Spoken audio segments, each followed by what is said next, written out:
जो साल जेको आहे सो असां खां मोकिलाए ॿियो। अॼु असां हुनजे आख़िरी जेको आहे सो सिज खे अलविदा करे दोस्तनि सां गॾु वेठा आहियूं। ऐं भिट धणीअ जे हिन बैत में हिन सूरताल खे ॾिसां थो त जा भूए पेरे मुंहुं सा भूए मथे सजणे धिंग लटबा धूड़ में अखियूं ॾिठासूं ॾींहुं मिड़ोई ॾियूं उथी लोच लतीफ़ चए। सरकार लतीफ़ चए त सहसे सिज थियास, सहसे सिज थियास चालीहनि चंडनि सेई सुख सुहन जे ॾिना आहिनि ॾातार मूं।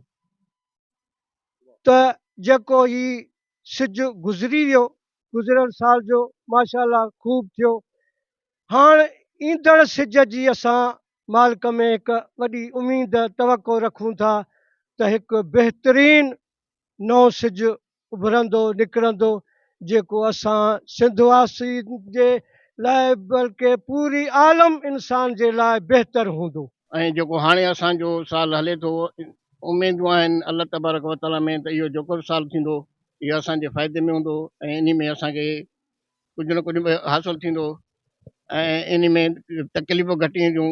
ऐं असां ॿियो पंहिंजी संगत खे इहो था चऊं त इन में ॿधी एको मोहबत हुजे ऐं जेके असांखां रुठल आहिनि उन्हनि खे परचाइणो असांजो फ़र्ज़ु आहे। उन्हनि खे परचायूं, उन सां मोहबत वठूं। जीअं लतीफ़ साईं चयो त रची जे रेटो थिया से नौ बाट जने उहे खुंब न खारे तन खे जो हालारी हुए तोड़े धोबी धोए लाली न लहे तन जी।